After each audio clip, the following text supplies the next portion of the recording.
동결건조 채소와 곡물, 단백질, 그리고 효소와 비타민, 미네랄로 만든 다이어트 전용 그린 스무디로 하루 한두 끼만 바꿔 드세요. 비타샵 그린 스무디 다이어트 1522-6648 1522-6648 혹은 비타샵을 검색해주세요. 야, 이 부장! 네가 부장이면 땅이야? 뭐? 저 인간 저건 쟤 오늘도 술술 풀리고 안 먹고 회수 갔냐? 내일도 신체 상태로 출근하겠구만. 아유. 고려 생활건강 술술 풀리고 음주전 한 포가 당신을 지켜드립니다. 특허받은 천연 유래 성분 숙취 해소제 술술 풀리고를 은하계 최저가로 딴지마켓에서 만나보세요. 한글도 남보다 빨리 깨치고 참 똑똑했는데 갈수록 실력이 뒤처지는 것 같아 걱정이에요. 혹시 초등학교 교과서 본 적 있어요? 어려운 어휘가 너무 많아요. 학교에서는 어휘 개념을 하나하나 설명해 줄 시간이 정말 부족하잖아요. 그럼 어떡하죠? 내 아이의 어휘만큼은 내가 책임져야죠. 어휘 공부의 정성. 초등어휘 3000, 초등어휘 5000. 검색창에 초등어휘 3000을 쳐보세요. 자려고 누웠는데 저스툰 지루한 지하철에 저스툰 자려고 누웠는데 지루한 지하철에 클래스가 타는 재미 저스툰 클래스가 타는 재미 저스툰 웹툰 웹소설은 저스툰 클래스가 타는 재미 저스툰.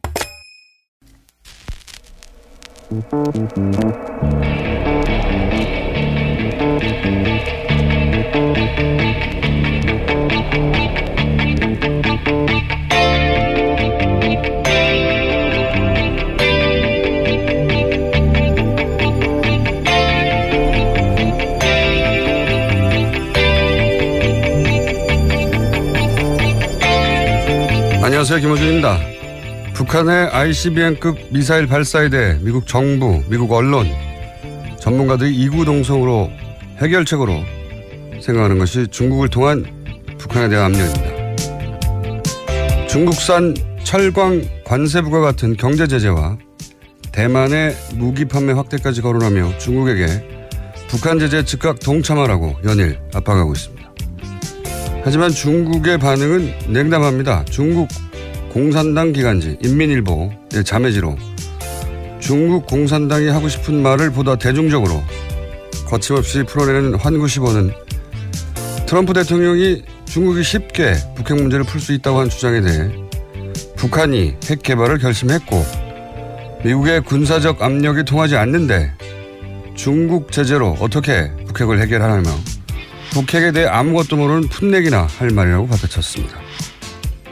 월스트리트 저널은 핵무기로 세계를 위협하지 않는 군부가 북한을 통치하도록 만들기 위해 북한의 실상을 알리면 북한 군부가 정권 전복을 모의할 거라고 주장했습니다.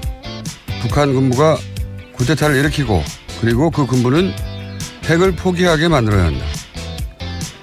한국 주도의 통일은 포기하고 분단을 영구 고착화하는 친중국 정권을 북한에 세워서 북한을 중국의 위성국가로 만들어야 한다.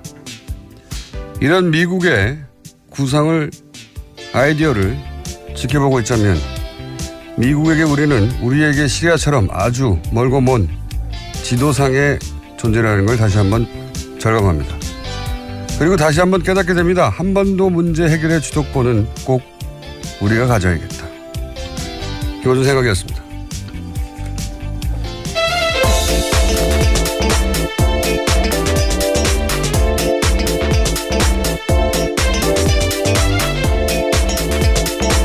시사인의 김은지입니다. 요즘 이 북한 미사일 관련해가지고 미국의 기사와 뭐 인터뷰가 쏟아져요, 보면. 그래서 그거 이렇게 보고 있으면 왜냐하면 미국 동부까지 이제 ICBM의 사거리가 그렇죠. 확대돼서 미국 동부는 이제 미국 전역을 커버하는 거잖아요. 예. 뉴욕까지 날아간다. 뭐 이런 얘기가 나오니까 굉장히 많은 뭐 사설이나 또 전 정부 인사의 인터뷰가 나오거든요. 근데 우리 입장에서 보면 현실성이 너무 없어요. 예를 들어서 비밀 작전으로 김정은 포함해서 북한 수뇌부를 제거해야 한다.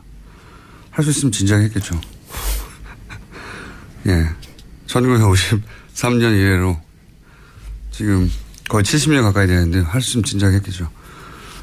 북한 실상을 북한 주민에게 알리고 그러면 이제 북한 주민이 동의한다는 거예요. 그리고 또 북한 군부가 이렇게 가면 북핵 때문에 세계의 제재와 압박이 너무 강하기 때문에 큰일 난다 생각을 해서 김정은을 제거하고 우태타를 한다. 우태타를 하고 나서 그 군부는 북핵 때문에 이런 어려움에 처했으니 북핵을 포기한다는 시나리오예요. 예. 이걸 무려 월스트리트 저널이 사설로 주장을 했고.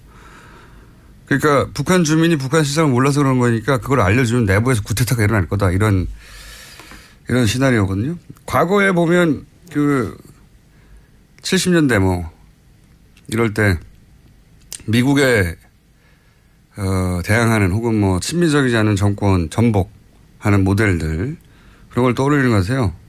과거에 그런 사례가 몇 차례 있었죠. 예. 아랍이나 혹은 남미 지역에서. 이게 이제 70년대, 80년대 이런 국가들을 상대로 그런 적이 있었는데 그러고 나서 그 나라들은 난장판이 됐죠. 근데 이런 이야기들 다 영화가 됐거든요, 대부분. 사설을 쓴 사람들이 영화를 너무 많이 본 게 아닌가. 그래서 그런 기사를 읽을 때마다 드는 생각이 그만큼 잘 모른다라고 느껴지는. 잘 모르는 거죠. 잘 북한 몰라요. 상황도 모르고 전반적으로 모른다라는 느낌을 줄 수밖에 없습니다. 모르는 거죠. 모르니까 이제 영화에서 본 것 너무 멀리 있는 것이고 우리가 시리아의 내부 사정을 어떻게 합니까? 시리아 문제를 해결하라고 하면 우리나라의 조선일보가 기사를 쓰면 무슨 대단한 기사가 나오겠어요. 사설이. 시리아 문제는 이렇게 해결하십시오라고. 마찬가지로 월스트리트 저널이 이름은 유명하지만 우리나라 내용에 대해서 한반도 내용에 대해서 사설을 쓰면 뭐 이렇게 대단한 내용이 나오겠어요. 근데 그걸 보고 우리는 미국의 생각이라고 읽고 한미 공조를 하고 이런 얘기 하는 거죠. 한반도 문제는 꼭 우리가 주도권에서 해야 되겠다. 이런 생각을 그런 걸 읽을 때마다 이 사람 무슨 뜬구름 잡는 소리냐. 그런 생각을 하고 있어요. 실제로. 그런 걸 사설로 내놓고. 기사를 읽다가 답답해서 얘기를 해봤습니다. 자, 어제 뉴스는 뭐가 있었습니까? 네, 어제 서울 남부지검 공안부가 공직선거법상 허위사실 공표 혐의로 김성호 전 의원과 김인원 변호사를 불구속 기소했다고 밝혔습니다. 다만 검찰은 이용주 의원은 제보검증과 기자회견에 관여하지 않았다라고 판단했습니다. 또 안철수 전 대표와 박지원 전 대표에게 제보가 허위라는 사실을 알았다거나 제보검증이나 기자회견에 관여했는지에 대해서 인정할 만한 자료는 나오지 않았다라고 밝혔습니다. 당이 이 사건에 개입은 돼 있지만 사전에 알거나 미리부터 조작을 지시하거나 이런 건 없었다. 이런 내용이네요. 네, 하지만 이제까지 이유미 씨 단독 범행이라고 당에서는 주장을 해왔었는데요. 그 내용은 설득력을 잃게 된 겁니다. 지금도 그렇게 얘기는 하고 있긴 합니다. 네, 국민의당 입장에서는 그렇게밖에 말할 수가 없죠. 원래 당내에서 조사한 대로 마찬가지 결론이 나왔다. 근데 실제로는 이유미 씨 한 사람만 지목했다가 이제는 이유미 씨를 포함해서 최고위원이었던 이준석 전 의원도 그리고 공명선거죠?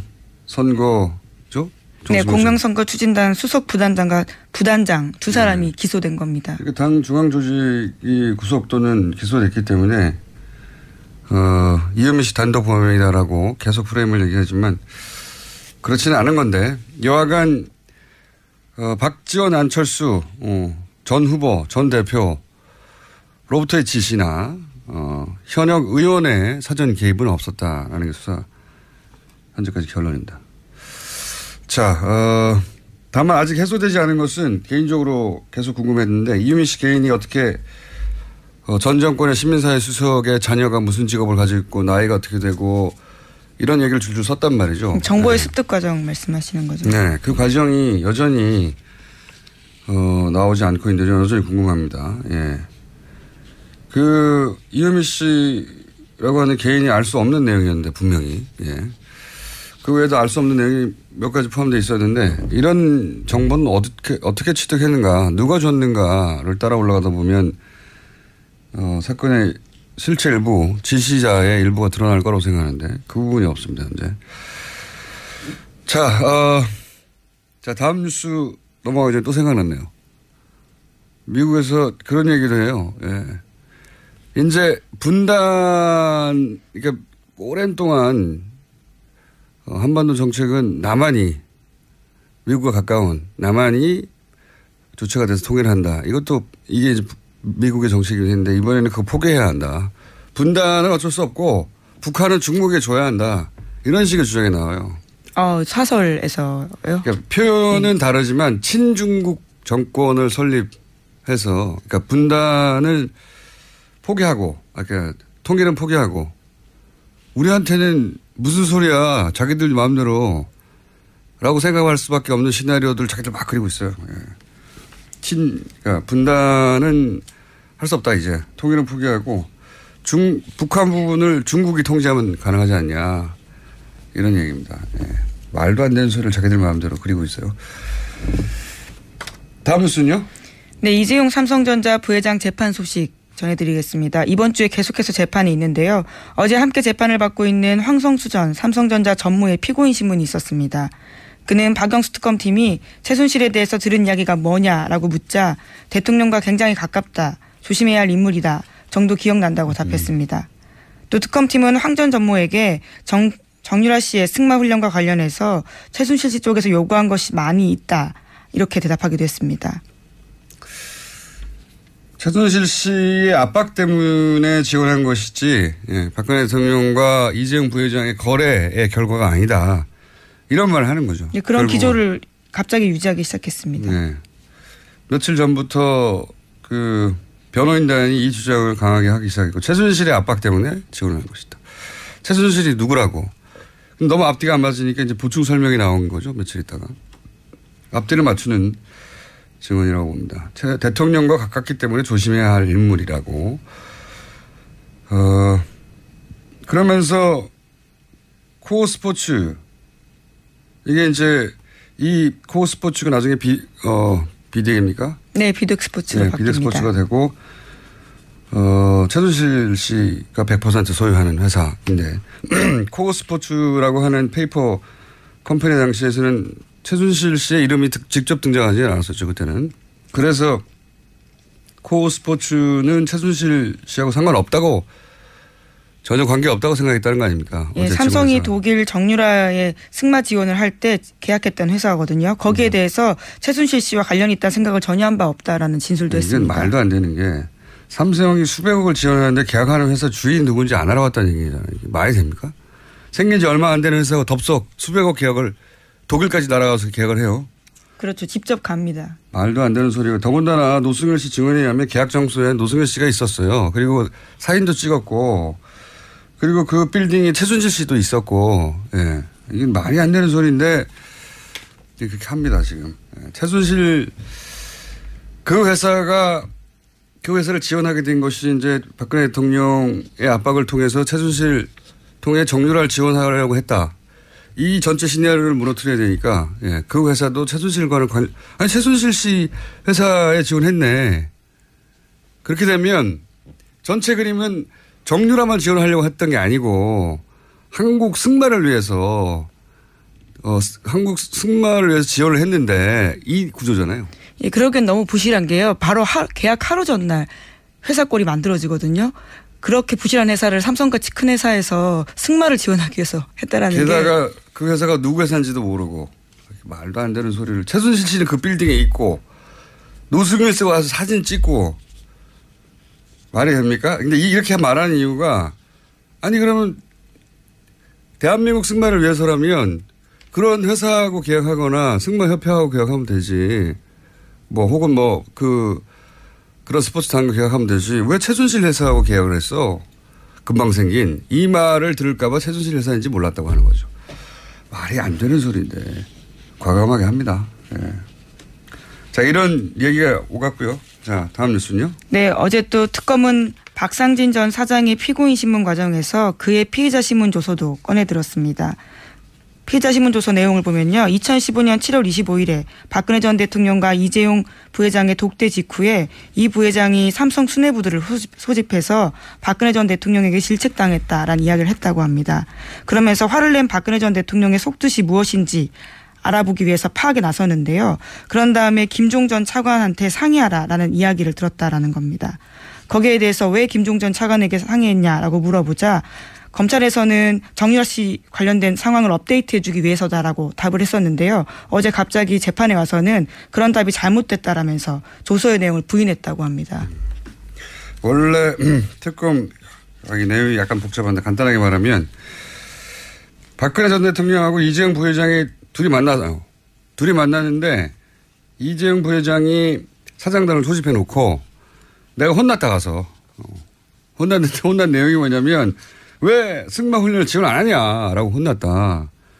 이 얘기를 그때는 했다는 거죠. 검찰 특검에 가서 진술을 했는데 그때 그러면은 도대체 이걸 어떻게 해야 되냐 했더니 김종 전 차관하고 상의하라고. 그렇죠. 예, 김종 전 차관과 상의하라는 박근혜 전 대통령을 대답을 얻었다는 거예요. 그때 당시 그렇게 진술했다는 거죠. 그러니까 박근혜 전 대통령이 이재용 부회장을 만나서 삼성 아무것도 안 해. 앞으로 김종 전 차관하고 의논해. 이렇게 말을 했다는 거죠. 그래서 김종 전 차관을 통해서 정유라, 그러니까 보고 라인이 선 거죠. 정유라 관련은 김종 전 차관을 통해서 보고를 해. 이런 이야기가 그때 오갔다라고 한 거를 부인한 겁니다. 예, 특검에서는 네. 그러한 진술을 했는데 법정에 와서는 그 말을 뒤집은 겁니다. 네, 왜냐하면 이 내용도 앞에 얘기한 것처럼 결국은 정유라 지원하려고 이 말한 걸 한 거 아니냐. 코어 스포츠랑 계약한 것도 그렇고 다. 특검의 포커스는 간단해요. 대통령 만난 다음에 대통령이 지원하라고 하니까 정유라를 지원하기 위해서 이 모든 일을 벌인 게 아니냐. 삼성은 아니다. 우리는 승마를 위해서 한 것이고 그 회사도 최순실과 관련인지도 몰랐다. 뭐 이런 얘기를 하고 있는 겁니다. 그렇게 부딪히고 있어요. 자, 그런 게 진행 중입니다. 다음 뉴스는요? 네, 청와대 캐비닛 문건 관련된 소식 전해드리겠습니다. 박근혜 정부 문건 중에서 삼성물산 합병원에 대한 국민연금 의결권 행사 방향이라는 문건 나왔다라고 전해드린 바가 있는데요. 어제 JTBC가 관련된 문건 내용을 좀 자세하게 보도했습니다. 관련 문건에는 삼성그룹의 지배구조 개편과 직결된 사안이다라면서 투자 수익률 차원에서만 접근해도 되는 것인지 라는 내용이 적혀 있다고 합니다. 뿐만 아니라 비판단체들은 삼성 경영 승계를 위해서 주주이익을 철저히 무시하고 있고 방치한 정부에도 문제가 있다고 비판한다면서 비판단체들에 대한 이야기도 쓰여 있었습니다. 이게 이제 그 특검이 수사하고 그린 구조에 따르면 이게 박근혜 전 대통령 쪽에서 삼성에 준 선물인 거죠. 예. 말하자면. 삼성에 준 선물. 이 내용상으로 보면, 결국은 투자 수익률만 봐서는 되냐. 그렇죠. 그러니까 예. 국민연금이 손해를 보더라도, 예. 손해를 보더라도 이 문제가 삼성 지배구조. 그게 승계 문제죠. 아버지가 아들한테 재산 물려주려는 거 아닙니까? 그 문제를 해결하기 위해서 국민연금이 손해를 보더라도 움직여야 되는 거 아니냐. 이런 내용이죠. 요약하면. 원래는 박근혜 대통령은 국민연금의 의결권이 행사된 것은 국가경제를 위해서 정책 판단을 한 것이다. 이렇게 얘기하고 있거든요. 없잖아요. 그런 내용이. 국가경제를 위해서가 아니라 삼성 지배구조 얘기가 나오고 이게 이제 투자 수익률만 봐서는 되냐. 손해봐도 밀어줘라. 요약하면. 그런 문건이죠. 자. 저는 이거보다 더 재밌는 것은 이건 계속해서 나왔던 이야기 연장인데 좀 구체적으로 나왔을 뿐. 그 문건을 작성한 사람이 어디로 갔느냐. 네, 그렇죠. 어제 관련해서 JTBC가 그것까지 보도를 했는데요. 원래 국무조정실 간부였던 김모 씨가 청와대에 있으면서 작성한 문건이었습니다. 그런데 그런 다음 2016년 1월 달에 민간근로휴직 제도를 이용해서 휴직을 한 다음에 삼성생명으로 갔다고 합니다. 그러니까 저는 이게 참 대단하다고 보는 게 삼성이. 이 문건 작성한 사람이 삼성으로 간 거거든요. 예. 애초에 삼성맨을 거기다 꽂은 다음에 그걸 그렇게 작성하게 만들고 삼성으로 데려와서 소위 관리를 한 것일까? 아니면 거기 있는 사람을 이렇게 만든 다음에 삼성으로 데려온 것일까? 모르겠는데 이 정도면 전자에 더 가깝지 않을까? 원래부터 삼성맨을 그쪽으로 인사를 내도록. 왜냐하면 국정원의 고위 간부하고 그 감사원에 대해서 사무총장 인사를 개입한 적이 있습니다. 그 사람 안 돼 해서 결국 삼성 관련 인사하도록 만들었잖아요. 삼성에서. 이 정도도 못하겠나 싶어요. 그거 보면. 예. 그러니까 삼성 사람이 삼성 관련 문건 작성하고 청와대 내에 삼성 다시 가는 거라는 겁니다. 훌륭하지 않습니까? 놀랍습니다. 그런 뉴스가 새로 나왔어요. 네. 게다가 1년 있다가 다시 또 국무조정실로 돌아갔어요. 네, 현재도 거기서 근무하고 있습니다. 훌륭합니다. 자, 김상조 위원장이 그런 말을 한 적이 있죠. 삼성과 다른 재벌의 차이는 다른 재벌은 법을 어떻게 피할 것인지, 법을 어떻게 본인한테 유리하게 혹은 빠져나가거나 할 것인지 그 고민한다면 삼성은 그 법을 만드는 방향으로 움직인다고. 자기들에게 유리한. 이해가 갑니다. 그 말이 무슨 뜻인지. 자, 다음 뉴스는요. 네, 지난주에 국정원 댓글 사건 재판에서 원세훈 전 원장의 녹취록이 증거로 제출된 바가 있다라고 전해드린 바 있습니다. 관련해서 국정원이 감찰 조사에 들어갔다라고 합니다. 그렇군요. 이 내용은 뭐 그런 내용이 있었죠. 지방선거에서 국정원이 후보를 검증하라고 하고 뭐. 네, 교통 정리를 하라는 표현까지 있었습니다. 그러니까요. 그러니까 선거를 국정원이 거의 치른 거 아니냐 싶을 정도로 후보도 정하고 또 교통 정리, 그러니까 뭐 원하는 대로 안 되면 국정원이 원하는 후보가 원하는 대로 안 되면 반대를 제거해라 뭐 이런 뜻으로 읽힐 내용인 거죠. 그걸 이번에 적폐청산 대상에 포함시키기로 했다. 이런 내용이고요. 다음 뉴스는요. 한일 일본군 위안부 합의에 대해서 정부가 외교부 장관 직속 TF를 구성했습니다. 협상 내용과 과정을 검토하기 시작했는데요. 연말쯤 검토 보고서가 나오면 위안부 합의에 대한 정부 입장을 정하는 근거가 될 것으로 보입니다. 이게 4대강 비리 때하고 비슷한 거죠. 4대강도 비리를 감사하라가 아니라 정책 감사를 하라는 거죠. 그러니까 왜 어떻게 그런 결정이 됐느냐. 위안부 문제도 마찬가지죠. 왜 어떻게 그런 결정이 가능했는가. 그러니까 이제 이 국가적인 손해인데 이게 어떻게 결정이 이렇게 된 거지? 시스템이 왜 작동을 안 한 거지? 그거를 체크해 보겠다는 거죠.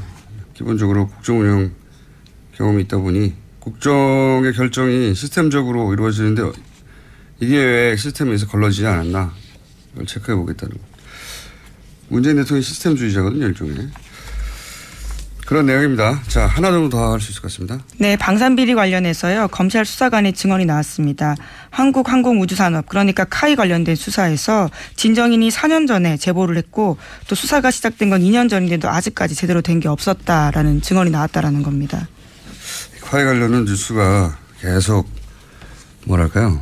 뭐라고 표현해? 조금씩 찔끔찔끔 그리고 복잡하기도 하고 사람 이름도 많이 나와서 간단하게 요약하면은 대표적인 방산업체인데 가장 규모가 큰 이 방산업체 관련해서 오래전부터 파악한 비리가 있었고 그리고 그 사장도 이미 개인 비리가 있었고 그럼에도 불구하고 사장은 개인 비리에 불구하고 그 사장이 됐고 그리고 제보를 한 것도 몇 년 지났는데 아직도 수사를 안 하다가 지금 문재인 정부가 들어서서야 수사가 시작됐다.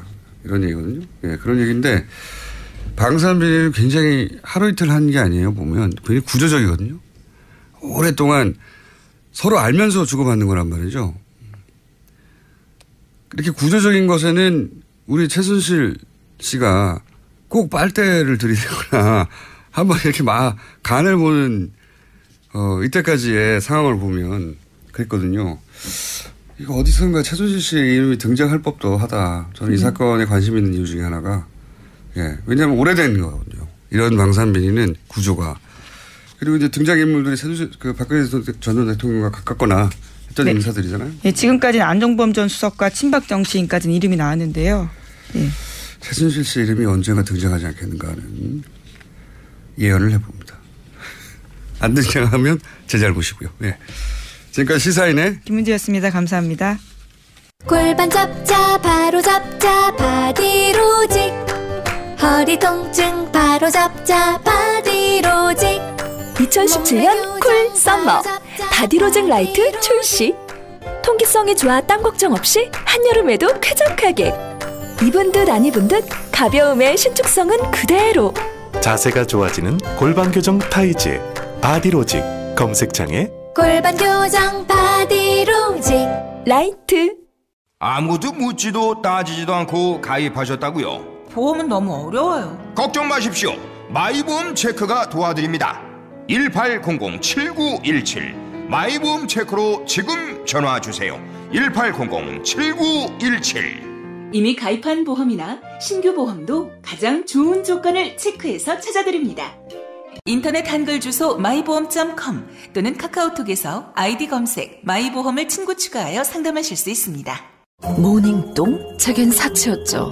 내가 토끼인지 토끼똥이 나인지 내가 변을 본 것인지 변을 당한 것인지 나는 바나나이고 싶다. 간혹 구렁이이고도 싶다. 미궁 대장사랑! 빅똥의 추억 미궁 대장사랑이 찾아드립니다. 혈중 콜레스테롤 개선과 배변 활동에 도움을 주는 건강기능식품입니다. 검색창에 미궁 대장사랑. 미궁 장사랑 이름 바꿨어요. 프로바이오틱스 12종 추가. 미궁 대장사랑.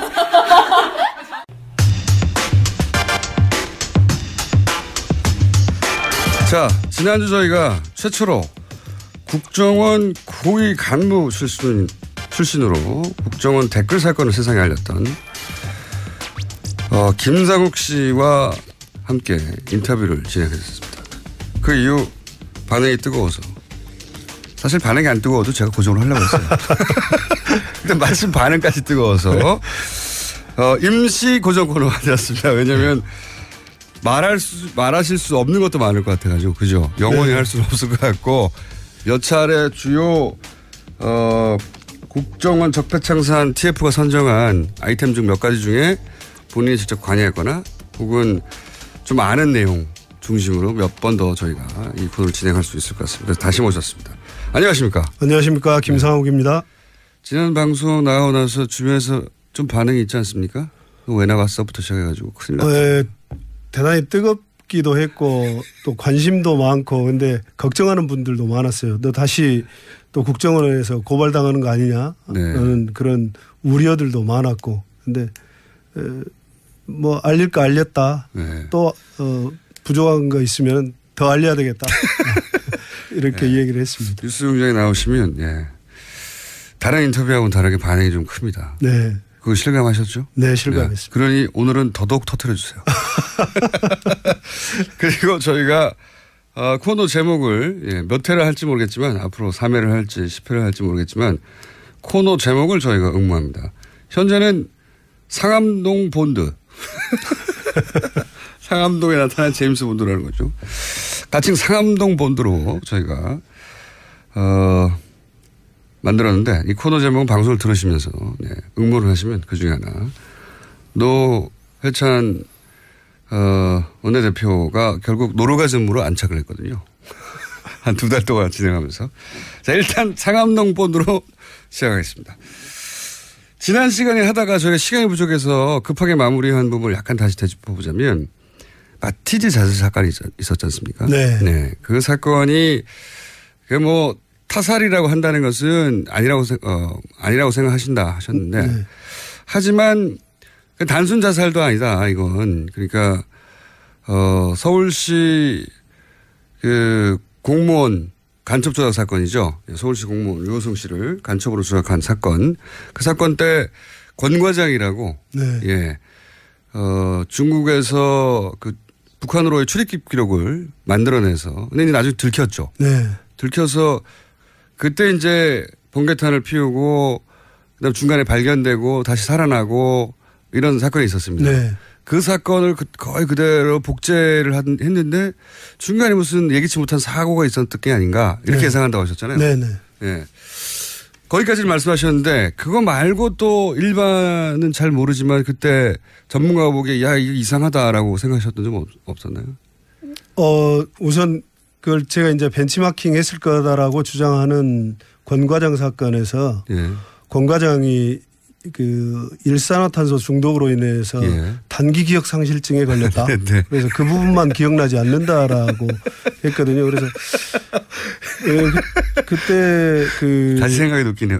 이 RCS 해킹 프로그램과 관련해서는 국정원과 정부가 굉장히 공경에 처했었던 것 같아요. 맞습니다. 그래서 어떻게 민간인 사찰 부분 특히. 그렇죠. 검찰과 국회에 조사가 예정이 돼 있었고, 그래서 그걸 피해 나갈 수 있는 유일한 방법이 뭘까라고 했던 거 이제 고민하다가 그걸 기획을 했던 것 같은데, 유사한 방법으로 빠져나갈 것을. 왜냐하면 성공했거든요. 공관적 케이스는. 그렇죠. 들어가서 병원에 들어가서 외부 출입이 안 되는 곳에서 한 달 지났더니 가라앉아 버렸어요. 네.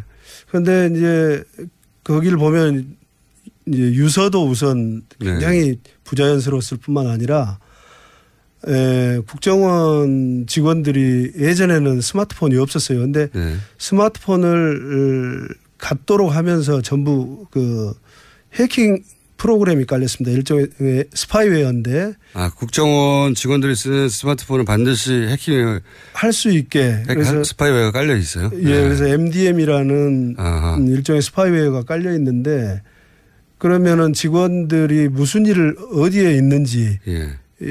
거의 내용도 확인할 수 있을 정도라고 그래요. 그러면 위치 파악도 되고. 그렇죠. 위치 파악은 뭐 기본이죠. 기본이죠. 그래서 네. 본인이 어디에 있는지 당시 그 임 과장이 어디에 있는지 충분히 알 수 있는 상황이었고 그런데 사고 이후에 처리 과정을 보면 부인이 무슨 119에 신고를 했다가 취소를 했다가 그렇죠. 네.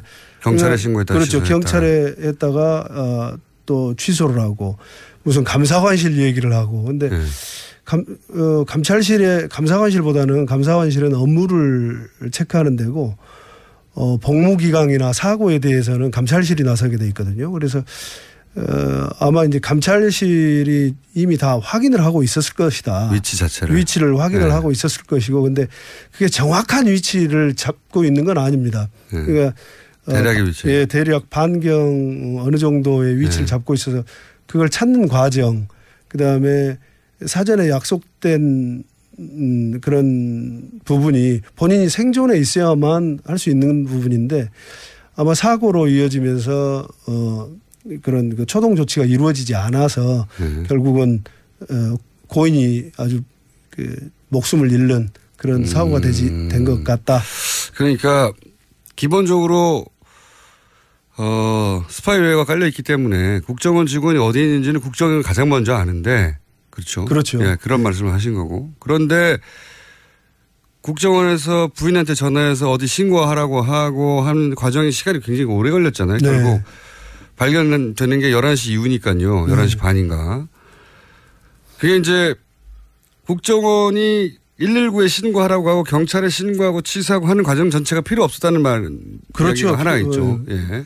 불필요한 과정이었죠. 그러니까 그거는 뭐 제가 표현하자면 하나의 쇼였던 거고 그런데 네. 이제 그게 너무 지체되면서 혹시 중간에 조치가 이루어져야 되는데 조치가 안 돼서 사망한 게 아닌가 네. 이렇게 주장하신다는 네. 거죠. 일단 거기까지 알겠습니다. 자, 지난 시간 댓글 사건 관련해서 마무리를 해보자면 원세훈 전 국정원장이 심리전단, 이게 이제 심리전단이 벌어진 일이잖아요. 심리전단이 무슨 일을 하는지 몰랐다고 주장했거든요. 국정원장이 심리전단이 무슨 일을 하는지 모를 수가 있나요? 모를 수 없죠. 전혀 심리전단이 무슨 일을 하는지 예. 또 다른 부서가 어떤 부서가 무슨 일을 하는지 직원 개개인이 구체적으로 무슨 일을 하는지는 모르겠지만 심리전단 당시 심리전단 같은 경우는 특수 목적을 가지고 예. 활동을 했단 말이에요. 대통령 선거에 개입한 거죠. 그렇죠. 예. 불법을 저지르고 있었는데 다 드러난 그 원장님 지시 및 강조 말씀에 드러났듯이 본인이 지시를 하고 했는데 몰랐다는 건 말이 안 되죠. 그리고 이런 일을 할 때는 사람도 우리 예산도 많이 쓰지 않습니까? 그렇죠. 외부의 협조자도 활용을 하게 돼 있고 예산도 많이 사용을 하고 뭐 예산 결제 당연히 해야 되는 거고 활동에 대한 결과물을 보고하게 돼 있습니다. 그런데 약 70여 명, 78명이 움직이면서 하고 있는 업무를 예. 보고하지 않았다면 그건 직무유기죠. 예. 그래서 전부 보고 받고 했을 것이기 때문에 원세훈 원장이 몰랐다는 것은 예. 전혀 말이 되지 않는다. 국정원의 특성상 말이 안 되는 것이다. 네. 예. 그러면은 이건 어떻습니까? 원세훈 국정원장이 안다면 그럼 이명박 대통령도 아는 겁니까? 이명박 최초 시작하면서 이명박 대통령한테 보고를 했을 것이기 때문에 그리고 청와대에서도 당시에 하고 있다고 들었었거든요. 그래서 청와대에서 하고 있다는 걸 청와대에서도 그 국정원 심리전단이 움직인 다음에 청와대도 이 댓글 작업을 함께 했다. 그래서 국정원만 한 게 아니라 청와대 내 조직도 나름의 댓글 작업을 또 했다. 그렇게 알고 있고 그다음에 우리 공장장님이 또 확인하셨잖아요. 그 시발단인가. 시발단.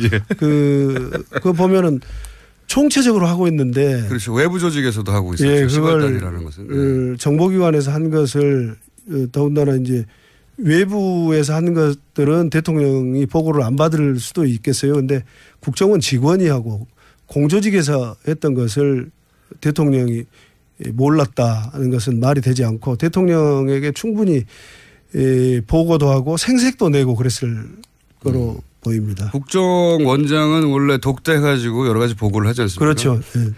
그리고 국정원이라는 게 대통령 기관이잖아요. 예. 대통령 직속 기관이죠. 대통령 직속 어느 기관. 곳에도 소속되어 있지 않는 직속 기관인데. 네.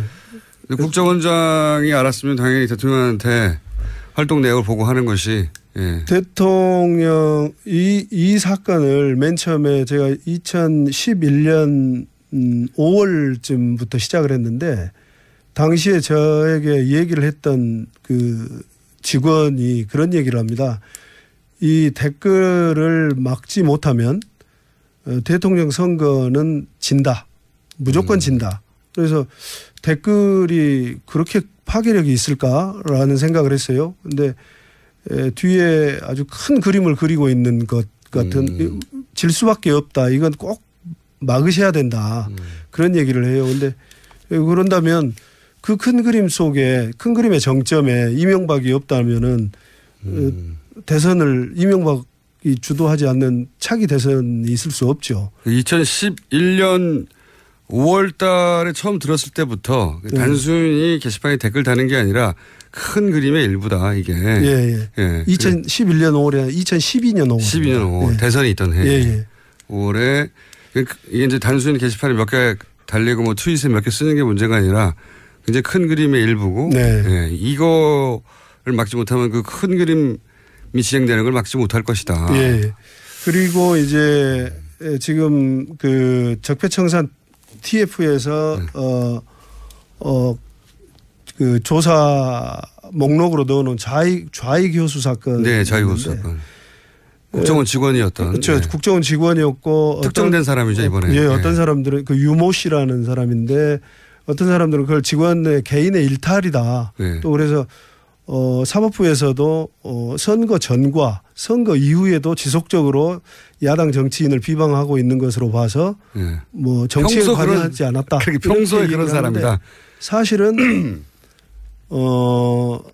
그 수사국 직원이에요. 대공수사국 직원이고 그때 제가 문제 제기를 했을 때 2012년 12월에 대선 당시에 문제 제기는 심리정보국에 대해서만 됐지만 대공수사국에서도 하고 있었습니다. 대공수사국에서도 하고 있었고 조직적으로 하고 있었고 댓글 다는 걸요. 예, 지금 대공수사국도 대공수사국이 댓글 달고 있었어요. 그렇죠. 이 자리를 빌어서 이제 제가 국정원 적폐청산 TF의 좌익 교수와 관련해서 당시 수사국장이었던 권모 국장이 있어요. 그분이 그 인터넷에 대한 이해도가 수사관 중에서 꽤 높았던 분입니다.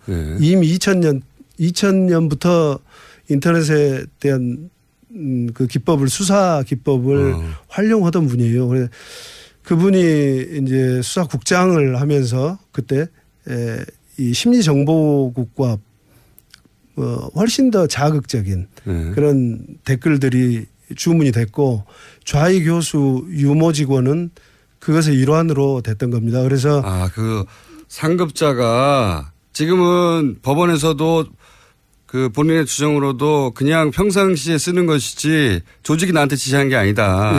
그래서 정치 개입이 아니고 본인의 성향이 그런 것이다. 개인 일탈이다. 이렇게 몰고 왔는데 그게 아니라 상급자가 실제로 인터넷에 대한 이해도가 굉장히 높은 사람이고 그래서 더욱 심한 이야기들이 지시됐는데 그중에 일부가 나왔을 뿐이다. 그렇죠. 그래서 이 댓글 사건은 지금 흔히 말하는 민국장, 심리정보국장, 예. 본인은 심리전 단장이라고 자꾸 승진 안 하려고 주장하는 민국장, 조직이 확대되지 않았다라고 주장을 해왔거든요.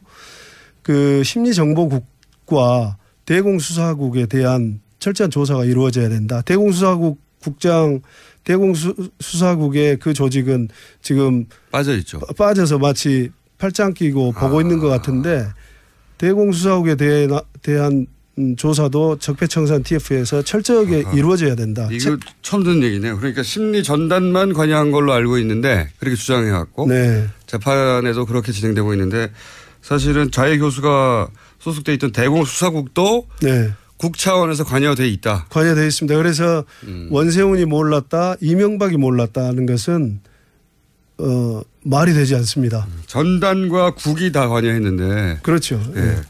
지금은 대공수사국은 그 소속 직원 한 사람만 개인 일탈을 한 것으로 지금 그렇죠. 정리가 예. 됐었어요. 예. 그렇군요. 한 가지 이거 관련해 가지고 제가 궁금한 것이 이런 겁니다. 이런 얘기하면 다 이전 정권에서도 댓글 달았다. 이전 정권에서도 뭐 했다. 항상 그런 얘기가 또 반론으로 나와요. 네. 근데 이전 정권이라고 하면 아마도 김대중 노무현 정권 시절을 얘기하는 것 같은데 김대중 노무현 정권 시절은 계셨고 처음 입사한 게 노태우 정부. 네, 오래되셨군요. 네. 노태우, 김영삼, 김대중, 노무현, 이명박 이렇게 겪으신 거 아닙니까? 예. 길게 겪으셨네요. 그러면은 그 안기부가 국정원이 되는 과정도 지켜보셨을 것이고. 그렇죠. 그렇죠. 예. 그리고 이제 10년 동안 그 진보적 정권에서 다시 보수 정권으로 넘어가는 과정도 지켜보셨고. 네. 이 소위 이제 바로 직전 예를 들어서 노무현 정권 때 댓글 작업이 있었어요? DJ 노무현 정부 때 댓글 작업은 없었습니다. 그런 대북 심리전이라는 것은 네. 지금 이제 방송으로 밝히기에는 정말 원세훈 원장이나 이번 댓글 사건을 저질렀던 사람들이 명분으로 핑계거리로 내세우고 있는 고유한 의미의 심리전. 네. 그런 부분은 다른 형태로는 있었는데 말씀드리기에 부적절하고. 네, 그건 이런 댓글을 통해서 무슨 국민들에게 정부 정책을 이렇게 홍보를 한달지 또는 대남 심리전 원세훈이 말한 대남 심리전을 한달지. 대남 심리전. 네, 이런 건. 원래 대북 심리전 하라고 그렇죠. 만든 조직인데. 심리전은 앞에 생략돼 있는 괄호에 생략돼 있는 게 대북이에요. 당연히 그렇겠죠. 대남 심리전이라는 게 이건 북한에서 하는 거지. 남한에서 왜 대남 심리전을 합니까? 그렇죠. 예. 네. 그래서 말이 안 되는 거죠. 그 참여정부 이전까지 없었던 일을 이명박 정부에서 개척해서 시작한 겁니다. 대남. 네. 북한을 상대로 해야 될 그리고 북한을 상대로 하라고 훈련된 요원들이 이제 자국민을 상대로 심리전을 벌인 거 아닙니까? 그렇죠. 네. 그 기술을 가지고 네. 그런 걸 한 거고요. 이건 어떻습니까? 노태우 정부, 김영삼 정부, 김대중 정부, 노무현 정부, 다시 이명박 정부 쭉 겪으면서 정부, 그러니까 국정원 안기부에 계셨으니까 이게 차이를 보셨을 거 아닙니까? 네. 정부가 안기부 혹은 국정원을 다루는 방식의 차이도 있었을 것이고. 네. 관두기, 그러니까 이명박 시절에 관두고 그 직전에 노무현이니까 일단 그 두 개만 비교해 보자면 그리고 뭐 그 이전 정권도 비교해 보자면 어떻습니까? 어떤 차이가 있습니까? 느끼시기에. 네, 우선 이제 노태우 YS 때까지는 군인 같았어요. 저희들이 약간 군인과 같은 상명하복이 굉장히 엄격한 네. 조직이었고, 그다음에 DJ가 들어서면서 이제 국정원으로 변화되면서 산업 스파이 같은 국익 보호 활동을 좀 하는 게 좋겠다. 이런 말씀을 하셔서 업무가 전환이 됐었고. 정치 사찰하지 말고 예, 그렇죠. 산업 스파이 잡아라. 예. 예. 그다음에 이제 노무현 대통령께서는 오셔서 이제 직원들과 대화도 해 주시고 하면서 독대 보고도 대면 보고 원장 대면 보고도 안 하셨죠. 네. 그래서 안 받으시면서 직원들이 굉장히 민주화됐다라는 생각을 하고 살았었어요. 그랬는데 이명박 정부 들어서면서 굉장히 큰 변화를 겪습니다. 그래서 그게 특히 원세훈 원장이 오고 나서 직원들 간에 서로 굉장히 불신이 팽배해요. 불신이요? 하급 직원이 상급 직원을 다른 단위에 고발을 하고 이제 고변을 하는 거죠. 저 술자리에 있었던 일들을 술자리에서는 없는 데서 나라님도 요구한다고 그러는데 뭐 원장이나 이명박 대통령에 대해서 뭐 술자리에서 농담도 할 수 있고 네. 불평불만도 할 수 있고 그런데 그런 것이 자신의 지휘하에 있는 직원임에도 불구하고 그 직원이 하급 직원이 감찰실에 소위 찌른다고 하죠. 갖다 찌르고 그런. 그러니까 지금 말씀은 요약하면 노무현 정부 시절에는 뭐 상호 토론도 하고 막 그랬는데 그렇죠. 이명박 정권 들었으면서 싹 바뀌어가지고 다시 국정원 직원끼리 서로 감시하는 그런 분위기가 만들었다는 겁니다. 감시를 했는데 그게 완전히 파괴된 게 감시의 정도가 네. 하급 직원이 그 좀 전에 말씀드린 상명하복은 그만두고 자기가 관할하는 직원인데도 그렇죠. 뭐 무슨 6급 직원이 3급 간부의 사적인 자리에서 있었던 얘기를 찔러가지고 찔른다 할지 또 동료의 5호 담당자 아닙니까? 5호 담당자. 5호 담당자. 북한의 5호 담당자 아니에요? 상호 감시? 그래서 아마 대남 심리전을 하지 않았을까 싶어요. 재밌네요.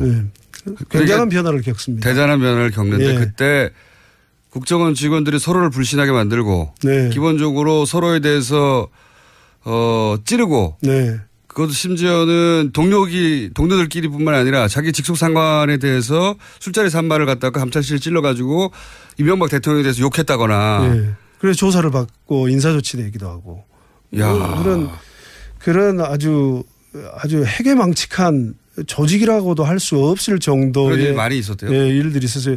그걸 정상적인 사고를 하고 있던 우리 국정원 후배 직원들이 얼마나 가슴이 아팠겠습니까? 이 자리를 빌어서 위로를. 예를 들어 그 전에 노태우, 김영삼 그거 쭉 겪으셨던 그 시절에는 없던 얘기예요? 없던 얘기죠. 그럴 수 없죠.